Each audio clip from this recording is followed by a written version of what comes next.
Bonjour les amis, voilà encore une vidéo un petit peu à l'arrache. Juste avant que la petite Tracer 7 GT rentre à sa maison, je me posais la question ce matin, parce que depuis que j'ai cette moto, que j'ai eu pratiquement 10 jours, beaucoup de discussions ont été faites autour de cette qualité ressentie, mais malheureusement conjuguée avec une forte, en tout cas une augmentation du prix. C'est vrai qu'on a connu les premières MT-07 Tracer qui étaient vraiment pauvrement équipées par rapport à la Tracer 9, qui avait beaucoup plus de gueule, qui avait beaucoup plus de finition, etc. C'est vrai que maintenant la Tracer 7 GT a largement rattrapé les Tracer 9. Donc, j'ai envie de vous poser pas mal de questions. J'ai envie de savoir un petit peu ce que vous préférez. Ce que vous auriez préféré, ce que vous préférez sur les motos actuelles, entre le côté pratique et le côté esthétique ou le côté technique. Première chose évidemment à laquelle on pense, c'est cette nouvelle bulle qui est vraiment très belle, très efficace, extrêmement facilement réglable. Ça c'est très très bien joué de la part de Yamaha qui nous propose vraiment cette poignée qui est très facile à prendre, à soulever, à redescendre. On peut même le faire tout en roulant. À côté de cela, c'est vrai qu'esthétiquement, ça fait un peu pelle à tarte. Vraiment de face, c'est vrai que ça fait un peu pelle à tarte, mais c'est vraiment fonctionnel. Je trouve ça super pratique. À côté de cela, comme c'est un X-Trail, donc comme c'est un sport nouveau, mais donc évidemment, à cause du guidon, qui a un grand débattement, ce qui est pratique lorsque l'on roule en ville, donc il a fallu faire des découpes dans le pare-brise. Et ces découpes, surtout quand vous avez l'occasion comme moi de faire des centaines de kilomètres sous la flotte, en fait ce qui se passe c'est que l'eau a tendance à toujours partir d'ici. Parce que l'eau est fainéante et donc l'eau a tendance à aller jusqu'au bout des petits dessins et à partir toujours sur le même endroit sur vos manches. Et malheureusement, ça a tendance à faire percer la veste encore plus. Maintenant, qui roule vraiment sous la pluie, qui est assez idiot pour rouler sous la pluie, il y a peut-être que moi. Alors autre chose, belle évolution effectivement aussi, c'est donc ces protège-mains qui sont beaucoup plus esthétiques et ça a beaucoup plus de gueule qu'avant. À côté de cela, pour évidemment une question d'économie, ils ont quand même gardé les clignots d'origine qui sont très très beaux, il faut le laisser. Mais du coup, on se retrouve avec une découpe. Voilà, on se retrouve avec une découpe. Donc ça protège moins bien la main. Donc il y a l'avantage d'avoir des protège-mains, mais du coup, comme on compte vraiment dessus, on a tendance à être surpris parce que les mains sont trempées. Alors, sachez quand même que même si vous avez des protège-mains immenses, sachez quand même qu'à un moment donné, vous allez quand même être mouillé parce que la pluie, elle passe. Troisième chose, dites-moi un peu ce que vous préférez. Perso, moi, je suis pour les serrures à l'ancienne, avec une clé visible, que l'on peut toujours avoir ou en poche ou sur la moto et dont on doit toujours s'occuper. C'est vrai que les keyless, c'est hyper pratique, ça hyper design, ça a vraiment de la gueule, mais bon, quand les piles sont plates, c'est la merde. Quand de temps en temps, là c'est mon cas parce que c'est vrai que je passe souvent de moto en moto puisque j'ai 2 ou 3 motos par semaine.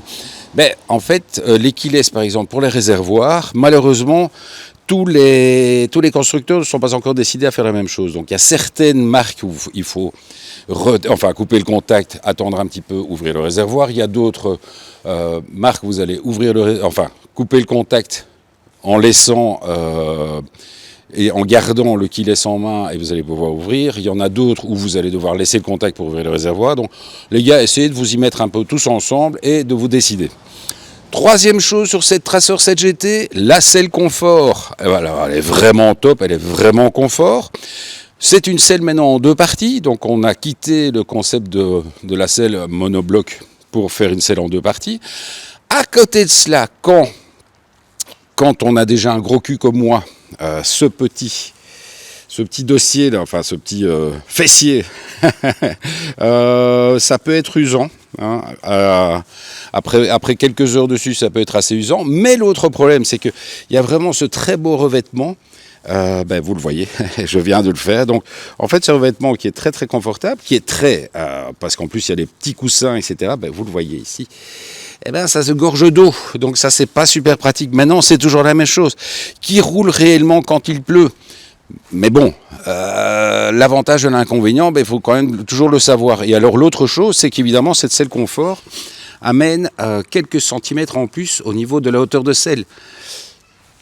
Voilà, donc il faut une certaine taille pour monter sur une Tracer 7 GT. Et alors dernière chose aussi, où c'est toujours un petit peu la bagarre esthétique, c'est ces garde-boue qui au fur et à mesure gardent de moins en moins. Alors esthétiquement, c'est très joli. Ça a un petit côté sportif. Maintenant, comme de toute façon la moto est équipée de ce support top case, pas du top case, mais du support top case, donc de toute façon, je vais dire que dans quelque sorte la ligne est déjà cassée. Et je trouve que du coup, pourquoi ne pas mettre un vrai garde-boue plutôt que ce porte-plaque. C'est pas un garde-boue, c'est un porte-plaque. Donc il faut imaginer qu'évidemment, vous l'imaginez bien ici, la flotte a quand même vachement tendance à remonter sur le passager. Ici, pour le coup, je ne l'ai pas équipé des valises. Donc les valises vont quand même protéger les jambes du passager. Ça, c'est vrai, c'est assez pratique puisque les valises vont se retrouver ici.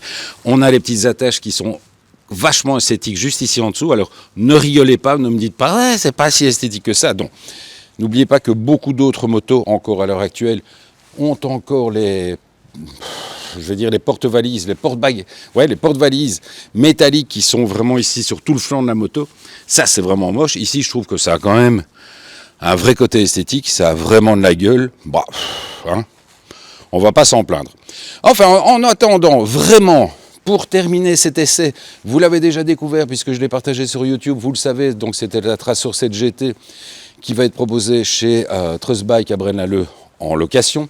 C'est une 35 kW avec la boîte YMT, pas d'embrayage, pas de sélecteur. Franchement, un grand merci à Gilles, il était vraiment top, je me suis beaucoup amusé avec. Et le fait d'avoir 35 kW, surtout avec une boîte YMT, c'est vraiment pas grave. Allez, on se retrouve. N'oubliez pas de me donner vos réponses, de me dire ce que vous en pensez, ce que vous aimez, ce que vous n'aimez pas sur les motos actuelles, ce que vous regrettez qui est disparu, etc.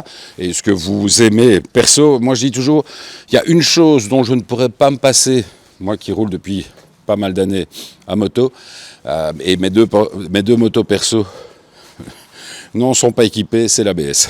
Franchement, ça c'est quelque chose dont j'aurais du mal à me passer. Il y a d'autres choses, comme ici, avec les poignées chauffantes, etc. C'est un plus, évidemment, mais sinon, franchement, l'ABS, ça reste un truc dont je ne pourrais pas me passer. Allez, on se retrouve très bientôt, les amis, je vous embrasse, et puis n'hésitez pas dans les commentaires, n'hésitez pas à continuer à vous abonner. N'oubliez pas Facebook, qui vient de dépasser les 5000 followers, un grand merci à vous. Et puis on est sur la dernière ligne droite pour les 25 000 abonnés sur YouTube. Allez, ciao les amis.